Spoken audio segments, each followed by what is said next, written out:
Tervist ja tere tulemast vaatama videoloengut pealkirjaga Mis asja Ansip ja teised eestlased seal Brüsselis õige ajavad. Euroopa Liit lisaks sellele, et on majandusliit, on ka poliitiline ühendus.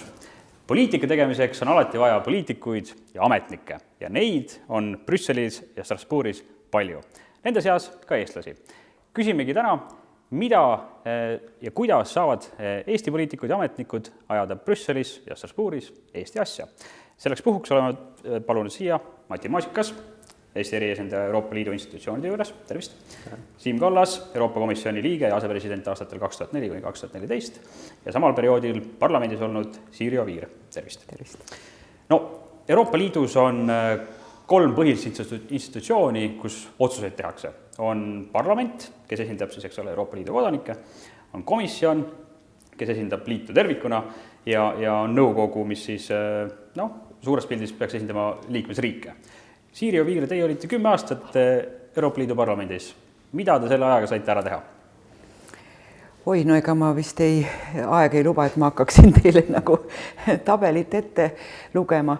Iga saadik saab Euroopa Parlamendis päris palju ära teha, kui ta on ükskõik missuguse ala spetsialist. Palja jutuga sellega paljastad ennast varsti ja mitte midagi ära ei tee.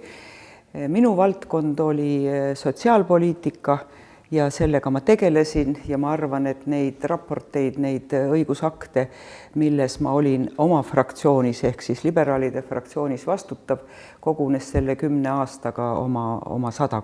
Tooge mõni näide, mis võib-olla endal kõige rohkem meelde jäänud on? No kõigepealt võib-olla, mis puudutab soolise võrdõiguslikkuse, on need küsimused tööhõive komisjonis, noorte tööhõive strateegia perspektiivis 7 aastat. 2,5 aastat enne, kui me ühinesime euroga, olin ma ka majanduskomisjoni liige. See oli puht, et olla kursis, kuidas Eestilt teised Euroopa liikmesriigid vastu võtavad. Nii et ka seal oli mul oma vastutus. Nii et neid tegemisi oli palju, esinemisi parlamendis, mida sa ei saa sõna iga kord, kui sa tahad, vaid sulle annab selle võimaluse kõigepealt sinu enda fraktsioon.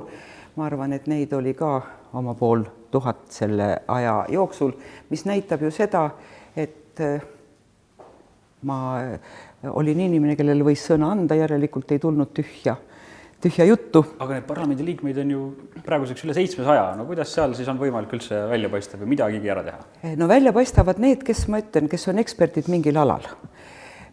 Tõsi, teinekord paistab välja ka mõni see, kes on väga vinge kõnepidaja, riidleb kõigi teistega ja ütleb halvasti, aga õnneks ei saa need palju sõna. Üks selline kõnepidaja viis Inglismaa Brexitini oma valede ja populismiga, kes sellest võitis, Inglismaa kindlasti mitte. Nii et parlamendi töö on seadusandlik töö, ma olen loomult või hariduselt jurist, seda tööd ma oskan ja eks ma püüdsin anda oma parima. Siim Kallas, kuidas teist kui ühest lihtsast Eesti mehest sai nüüd Euroopa Komisjoni asepresident? No algus on ikka Eestis, eks ole. Eesti saadab komisjoni, valib välja selle, kellest saab komisjon ja siis parlament kiusab teda põhjalikult oma kuulamistel ja kui ta siis heaks kiidab. Ja küsib, normaalne. Ega see põhjalikult küsib ja siis antakse nõusolek ja siis sinust saab komisjoni liige.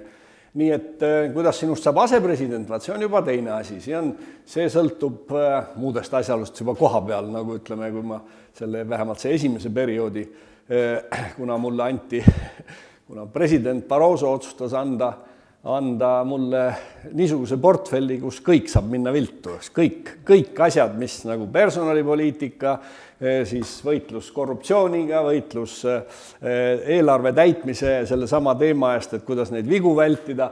Ja seal on kõik niisugused asjad, mis öeldi, et kõik, et see on nagu niisugune portfell. Ma ütlesin, et selle peale peab see olema asepresidendi roll. Siis oli see nii.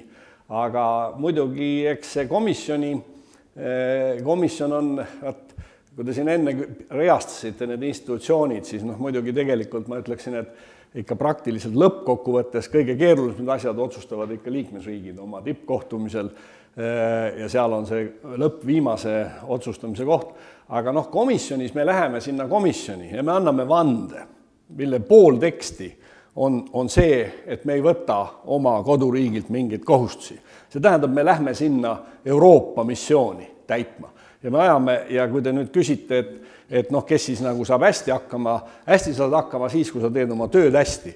Ja siis sul on see prestiiž ja siis sul on see lugupidamine, mitte näiteks oli üks Hispaania kolleeg, kes juba on meie hulgast lahkunud, kes näiteks avalikult ajakirjanduses esines ka, kaitses nagu Hispaania kalameeste huve ja talle öeldi komisjoni istungil, et ta peaks tagasi astuma. Et sellesse vaadatakse väga pahasti. Aga samas, ütleme, kui sa esitad oma riigi seisukohti mingites suurtes küsimustes, see on väga teretulnud. See tähendab, et see ongi see, ütleme, see Euroopa ja see komisjon, kui sa ütled, et vaadake, meil arvatakse selle asja kohta nii, eks ole. See on väga teretulnud, aga kui sa hakkad ajama mingit konkreetset nagu lobiasja oma riigi huvides, siis selle pannakse väga pahaks.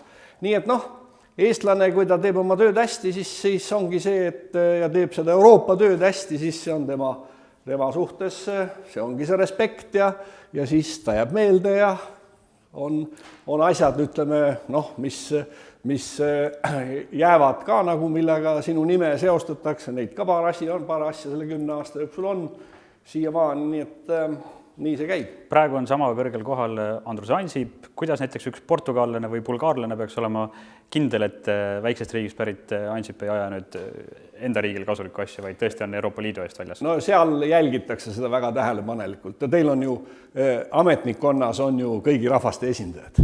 Ega siis, kui sa hakkad nagu väga oma riigi eest oma lobi tegema ja see on niisuguste kesksuurte riikides on kombeks, see ei ole väga suured, aga niisugused keskmised, siis ausalt öeldes keegi kuskil kohe nagu küsib ja kusagilt jõuab see kindlasti nagu parlament ja jõuab ajakirjandusse, et ühesõnaga see on äärmiselt tundlik, ole väga ettevaatlik. Nii et tegelikult seal seda hirmu nagu, et eestlane ei aja asja, mis oleks ka Bulgaaria huvides, et seda nagu ausalt öeldes see alati võib öelda, et bulgaarlane või ungarlane ütleb, et terve Euroopa asi on mäda, eks ole, siis sa kaitsed seda Euroopa ideed seal. Tahtsid täpsustada? Tahtsin täpsustada seda, et parlamendi liikmed on ju ühinenud fraktsioonidesse, see on poliitilistesse ühendustesse, ei ole riikide järgi. Kuid enda näite puhul ja ka ma võin öelda vast väga-väga paljude näite puhul, kui sa teed ühte õigusakti parandusettepanekuid, sa alati mõtled, kuidas see minu riigile mõjub. Ma ei saa mõelda ennast portugallaseks, kuidas seal on. Esiteks ei tunne ma nende õigusruumi kõiki nüansse. Mitte see, et sa lähed kõnepulti ja räägid ainult, et Eesti seda ei taha ja Eesti seda sellega ei nõustu, Eesti nõuab nii. Seda ei tee ükski poliitik, kuid siiski sa ajad tehes õigusakti, mis oleks Euroopa kõikidele liikmesriikidele kasulik, mõtled sa ka selle peale, kuidas see toimib Eesti jaoks, et see oleks Eestile kasulik. Lisaks poliitikutele on Euroopa Liidu koridorides väga palju ametnikke. Eesti ilmselt üks kõrgematel positsioonidel üldse olnud Mati Maasikas. Teie olite nüüd Barroso nõunik. Kuidas seal üks Eesti ametnik käitub, kelle eest ta väljas on või mis asja ta seal ajab? Kõik, nagu ka härra Kallas ütles, sa lähed sinna, sa annad vande, sa oled Euroopa teenistuses. Kui sa oled, nii nagu mina olin Euroopa Komisjoni presidendi nõunike rühmas, siis sa oled Euroopa Komisjoni presidendi teenistuses. Aga kõik inimesed on ju sinna võetud oma mingite erialaste oskuste ja tausta pärast. Ja oma erialaste oskuste ja tausta seda sa ju kasutad kogu aeg iga päev. Mina töötasin laienemise peal ja mind tohutult aitas see, et Eesti oli suhteliselt hiljuti siis liikmeks saanud, ma olin läbi elanud ja ju Eestis selle liitumiseelse perioodi ja liitumisläbirääkimised ja kõik selle. Ja seda ma sain ju järgmise laienemislainega Lääne-Balkanil. Ma sain ju väga hästi kasutada. no aga ometigi seal tahaks ju vahepeal susistada Baruso kõrva, et nüüd võiks mõne sellise otsuse teha ka, mis nüüd Eestile konkreetselt väga kasulik oleks. No siin härra Kallas ütles väga hästi, kuidas see on, kuidas neid asju tuleb teha äärmiselt delikaatselt ja äärmiselt diskreetselt ja sellele ei vaadata hea pilguga. Sa oled Euroopa institutsioonides, välja arvatud nõukogus, tõesti, seal ma esindasin 5 aastat Eestit, seal on asi selge, ma rääkisin Eesti nimel, aga muudes institutsioonides sa oled Euroopa teenistuses ja ta on lihtsalt niimoodi, et kui 28 suveräänset riiki Eesti nende hulgas saavad milleski kokku leppida, siis see ei saa olla Eesti huvide vastane kuidagi. Ma lihtsalt võin tuua ühe näite, kus üks komisjoni liige, kellega ma isiklikult väga hästi siiamaani läbi saan, mõistagi Prantsuse esindaja ajas ühes konkreetses asjas, mis ka minu valdkonda puudutas nagu väga selgelt, me kõik teadsime, et see Prantsuse taustad ja ta ajas seda nii kõvasti ja nii ta nõudis hääletamist, see üks väheseid kordi, kus komisjonis pandi see asi ka hääletusele ja ta kukkus muidugi läbi. Et sellise meetodiga sa ei saavuta mitte midagi. Aga ometi Rail Balticu osas, kas ei ole mitte nii, et teil ka seal oli võimalik teha natuke Eestile kasulik otsused või vähemalt... Mis mõttes? Hiljuti Ringvaates te mainisite, et tollel ajal, kui te seal olite Euroopa Komisjonis ja neid otsuseid tehti, siis teie teene on seal vähemalt sees, et kas see siis ei ole kuidagi niimoodi Eesti kasuks? Eks ta natukene näpujälg on peal muidugi, et see on nagu üks tähtsamaid Euroopa projekte, aga mul ei olnud Euroopas vastuseisu sellele. See tähendab, kui mul oli nagu 1000 mingisugust muud ettepanekut, sadamad Hispaanias, sillad, mingid asjad Itaalias, siis see Rail Baltic või see Baltimaade ühendus Euroopaga oli niisugune küsimus, mille üle üldse ei vaieldud. Nii et mina muidugi, ma siiski ütleksin ka selles konkreetses asjas, et ega mina konkreetselt ei tegelenud ühe või teise riigi projektiga. Ma loen nii-öelda oma töövõiduks seda, et see TEN-T sellisel kujul parlamendis vastu võeti ja nõukogus heaks kiideti, et see on nagu päris suur projekt, et kui see õnnestub nagu teostada, meil õnnestus vältida rahvuslikku killustumist. Me panime tegelikult ikkagi, saavutasime kompromissi, mis rahuldas kõiki, et see on Euroopa projekt, nii et seal ma muidugi tegutsesin küll. Ja. See on väga hea näide just see Euroopa ühendamise rahastu, Connecting Europe Facility.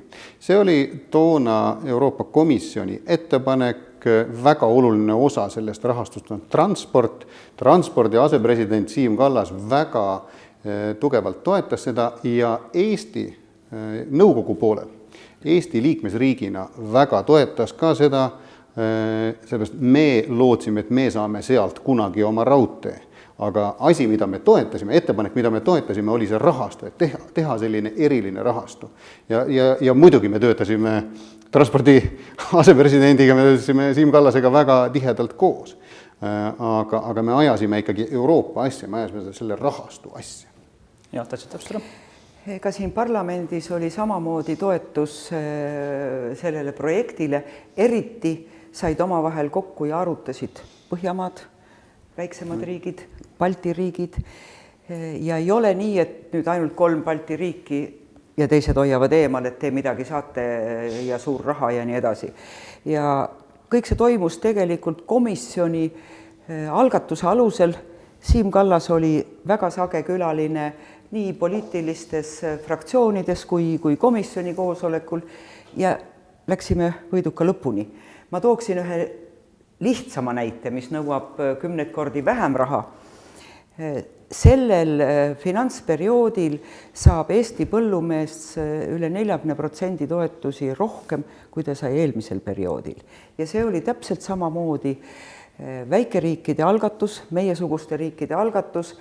Eestist vedas seda endine põllumajandusminister Padar, kõik teised saadikud ühinesid ka Läti ja Leedu saadikud, aga see tähendab, sa pead selgitama, milles on küsimus. Sa pead tundma teemat ja siis sa saad tulemi. Kui sa lihtsalt ajad mingit ilusat juttu, aga seda oskavad kõik poliitikud rääkida, siis tule sulle kaasatulijaid. Nii et ka see oli minu meelest eelmisel perioodil detsembris 2013 sai see lõplikult otsustatud. kui eelarve vastu võeti, nii et ka see on Eesti väikeriigile, meie põllumehele teene, mida tolleaegsed 6 saadikut Euroopa Parlamendis läbi viisid. Katame viimase teemana ära nüüd nõukogu poolse osa kogu selles protsessis. Nüüd varsti tuleb Euroopa Liidu eesistumine ka Eestil. 1. juulist algab 2017. Mida see eesistumine nüüd tegelikult siis tähendab? Kas me seal siis nüüd võime ajada rohkem Eesti asja või kuidas me seal käituma peaksime? Vastupidi, eesistuja ei aja üldse oma riigi asja. Eesistuja istub seal laua otsas ja tema ülesanne on hoolitseda selle eest, et 28 liikmesriiki omavahel kokku lepiks, et saavutada kokkulepe. Et seal on tihti niimoodi isegi, et kui on teada, et eesistujal on mingi väga tugev huvi mingis asjas, näiteks tal on huvi, et seda asja ei tuleks, siis ta üritab seda edasi lükata, ta ei aja seda nii aktiivselt, ta ei korralda nii palju koosolekuid. Aga sa saad eesistujana, saad sa oma riigi asja ajada mõne sellise üldise prioriteediga, aga sa ei saa, kui on konkreetne õigusakt, siis sina eesistuja on ainus, kes ei esita oma riigi parandusettepanekuid. Ta võtab kokku, sa pakud välja kompromisse teiste vahel. Meil on suurepäraseid näiteid, kus 2014, kui Ukraina sõja järel või tagajärjel hakati kehtestama esimesi sanktsioone Venemaal, siis olid Euroopa Liidu nõukogus eesistujateks olid järjest Kreeka ja Itaalia, kes kumbki ei ole väga tugev sanktsioonide toetaja niimoodi. Kreeka ja Itaalia saadik istusid laua otsas ja surusid jõuliselt läbi, et me peame tulemuse saavutama, me peame selle otsuse tegema. See oli minu jaoks, need hetked näitasid Euroopat ju kõige paremast küljest. Ma lihtsalt ütlen, et mul õnnestus läbi teha 22 eesistumist, nagu olla komisjonis 22 eesistumise ajal ja ma ütlen seda, et tegelikult see on väga oluline ja mina kindlasti ei ole seda meelt, et need eesistumist ära kaotatakse. Riigil on võimalus jätta Euroopa ajalukku jälg ja mõned eesistumid on jätnud jälje ja mõned eesistumid ei ole jätnud jälge. Nii et tegelikult on see väga oluline, et kui kas või Eesti pressib kõvasti seda digitaalagendat, eks ole, või seda informaatika, kuidas seda öeldakse, digitaalset siseturgu ja kui seal midagi õnnestub, siis sellest jääb kindlasti jälg. Et see on ikka meeles on, et kõik räägivad, teate, selle riigi eesistumise ajal ja teine jutt, ei, teate, see oli õudne, selle riigi eesistumine oli õudne. Nii et oluline etapp. Nii. Kui tohib, ma vaataks seda küsimust natuke teise nurga alt, ma päris ei taha sellega nõus olla, et Eesti mitte midagi Eesti jaoks teha ei saa. Digitaalsetes küsimustes oleme me Euroopas tuntud kui pioneerid. Kui nüüd see tuleb meie agendasse, siis sellega Eesti riik toimetab hästi ja loomulikult tõstab ka iseennast, kui ta hästi läbi viib selle eesistumise. Nii et selge on see, et ükski riik, ta saab ka panna ju kavva ise mingid teemad, teistega hiljem siis kokku lepitakse, osa tuleb üle eelmisest ja lepitakse järgmistega, me oleme koos ju Austria ja Sloveeniaga, jah? Bulgaariaga. Lepitakse kokku teistega, aga siiski sa saad ise midagi prioriteetseks teha. Nii et seetõttu on see oluline Eestil oluline võimalus ennast näidata ja olla tubli. Lõpetuseks, mul on selline küsimus, millele mina tihti, kui näiteks vanema peaks küsima, ilmselt ei oskaks vastata. On, nagu me oleme rääkinud, komisjon, parlament, nõukogu, aga õhtul teeme Aktuaalse kaamera lahti ja seal on Angela Merkel ja François Hollande. Miks nii? Sest Euroopa Liidu kõige olulisemad ehituskivid on ikkagi liikmesriigid. Kõik lõplikud otsused, härra Kallas ütles seda ka, lõplikud otsused ikkagi teevad need riigijuhid oma koosolekutel. See on nii sellepärast, et 28 riiki on vabatahtlikult tulnud kokku ja andnud osa oma suveräänsusest, andnud ära ühise otsustamise alla. Ja just selles otsuse vabatahtlikkuses, sinna ei ole kedagi kunagi sunnitud, selles otsuse vabatahtlikkuses just seisab see tohutu tugevus. Lõplikud otsused Euroopa Liidus teevad alati liikmesriigid. Nii et sellepärast on siis kahe kõige suurema liikmesriigi mõju ja võib-olla olulisus ka nagu tuleb ka rohkem esile, saama õigesti aru. Kogu Euroopa Liit algas sellest, et Prantsusmaa ja Saksamaa said kokku, hakkasid koos asju tegema.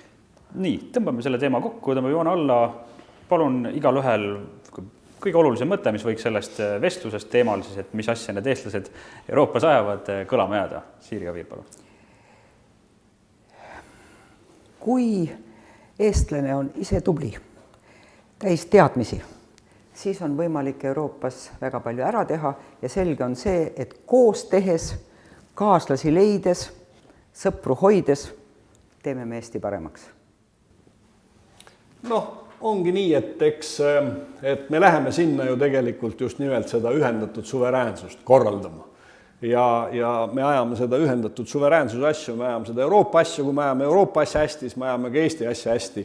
Ja neid ei ole võimalik niiviisi lahutada, et midagi on tingimata mingi võõras Euroopa asi ja siis on mingi meie oma asi, mis lähevad omavahel vastuollu, kuigi see kõik ei ole nii mustvalge, aga ikkagi see on see põhimõte. Nii et kui me oleme Euroopa Liidus, me oleme selle teadnud, miks me sinna läksime, et mitte kunagi enam üksi olla, no siis me oleme seal ja me peame seda ideed edasi kogu aeg arendama. Ja. Tugev Euroopa on Eesti huvides, ajades hästi Euroopa asja, ajame me igal juhul hästi ka Eesti asja. Tänan teid ja tänan ka teid vaatamast ja kaasa mõtlemast ning vaadake kindlasti ka meie teisi videoloenguid. Aitäh!